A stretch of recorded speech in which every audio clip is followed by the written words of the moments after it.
Hello and welcome.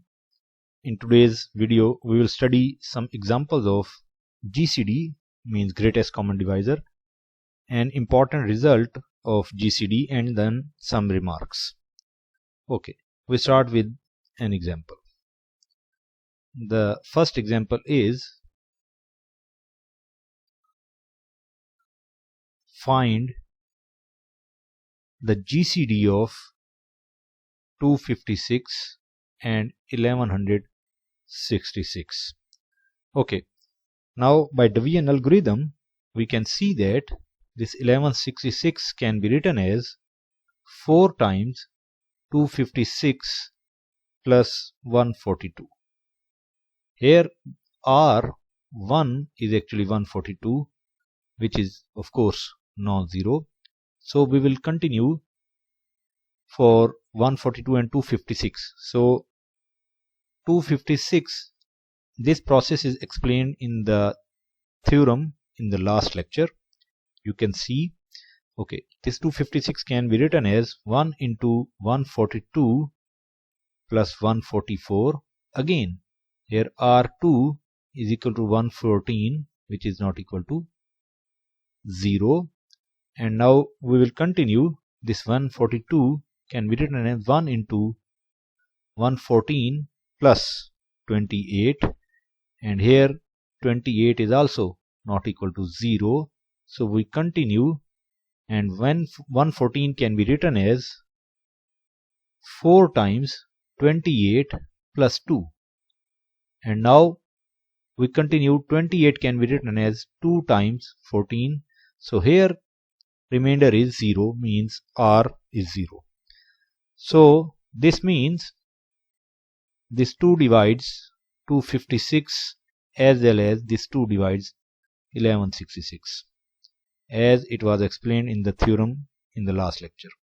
This means the GCD of 256 and 1166 is 2. No integer greater than 2 can divide these two numbers at the same time. Okay. Now there is a remark.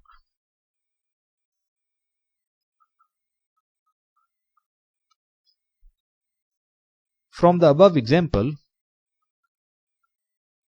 we can see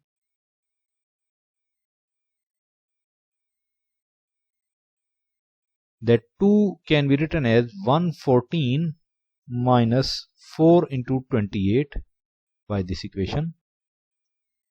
If we subtract this number from this 114, we will get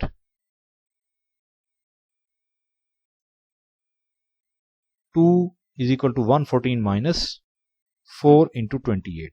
Okay, now we find the value of 28 from this equation, which is actually equal to 28 is equal to 142 minus 1 into 114. And similarly we will find the value of 114 from this equation, which is 114 is equal to 256 minus 1 into 142. And similarly the value of 142 from the above equation, which is equal to 1166 minus 4 into 256. And we will substitute these values. Here 2 can be written as 114 minus 4 times, and the value of 28 was 142 minus 1 into 114, and that can be written as 5 times 114 minus 4 times 142. And if we put the value of 114, we will get 5 times 256 minus 1 time 142 minus 4 time 142. And if we rearrange these, we will get 5 times 256 minus 9 times 142. And if we put the value of 142 here, we will get 5 times 256 minus 9 times the value of 142 is this one. Okay, we will get 1166 minus 4 times 256, and after rearrangement we get 2 is equal to 41 times 256 minus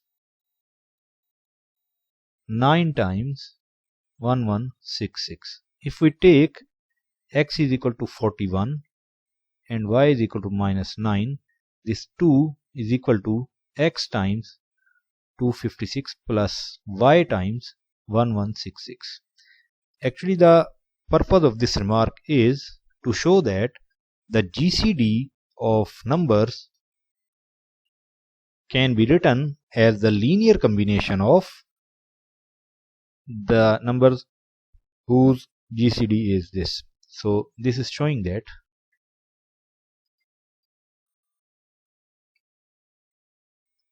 the GCD of 256 and 1166, which is actually 2, is a linear combination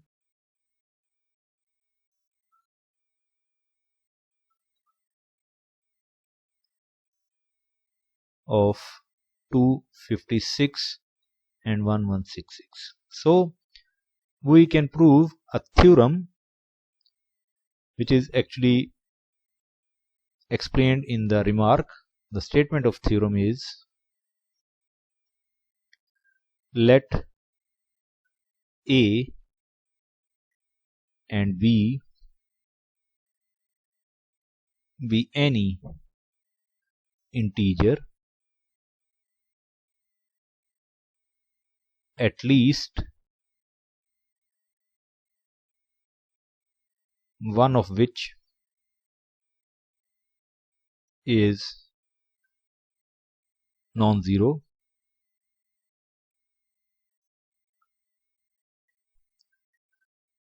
then there exist integers x and y such that the GCD of AB is AX plus BY, means the linear combination of A and B. So we start the proof. We denote the GCD of AB by D because we have to use this multiple times. So for the convenience, we give the symbol to AB, that is D, and let S be a set defined as, that is S is equal to AU plus BV such that AU plus BV is greater than 0, where U and V are integers. There is no restriction on U and V, A and V, but their linear combination should be greater than 0, means positive. So S is a set which consists of positive integers, and since at least one of A or B is non-zero, therefore either absolute value of A or absolute value of B is in S. Now S is a non-empty set of positive integer, then by well ordering principle, and also this S is non-empty, then by well ordering principle S has a least element, say D, and of course D belongs to S, therefore D will be of the form A U naught plus B V naught. Also this D, clearly this D will be less than absolute value of A and absolute value of B. This B will be less than these two numbers. Now by division algorithm,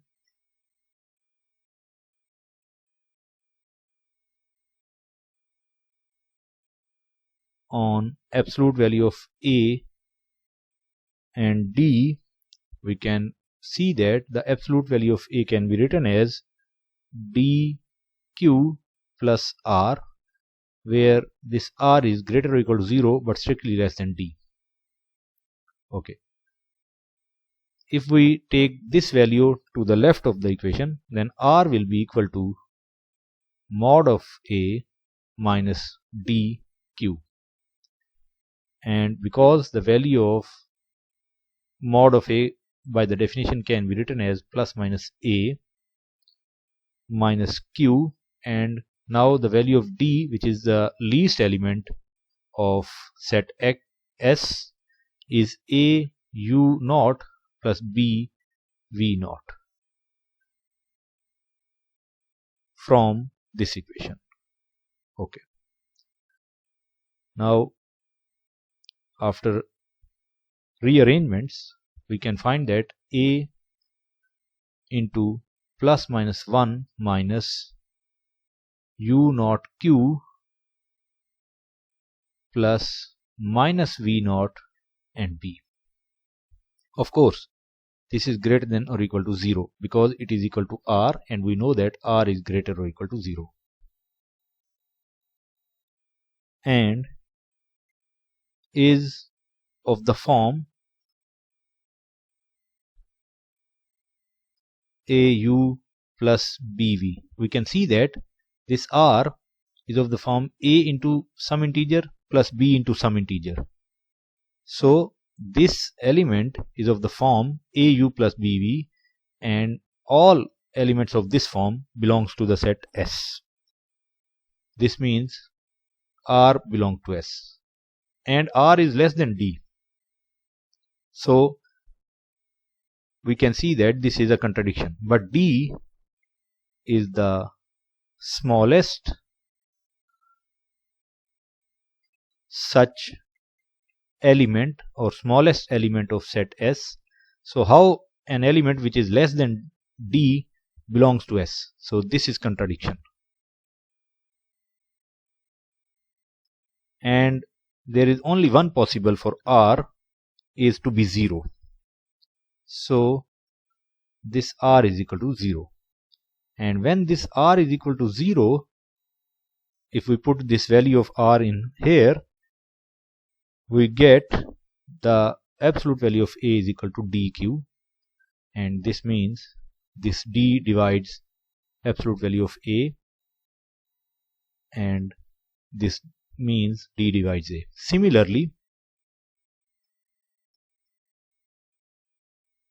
this D divides B. Okay. And we know that this D is of the form AUV plus BV. Now we have to show that this D is GCD of B. It is clear that D divides A and D divides B. Now if C divides A and C divides B, this means C divides any combination of A and B, as we have proved in the divisibility results.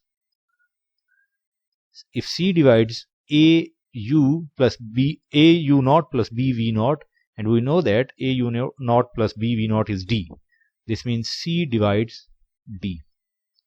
This means D is greater or equal to C. This means D is actually GCD of AB, and that is of the form AU naught, or we can say that can be written as the linear combination of A and B, and that is what we want to show. So here the proof of theorem is completed. Now we have a remark, short remark.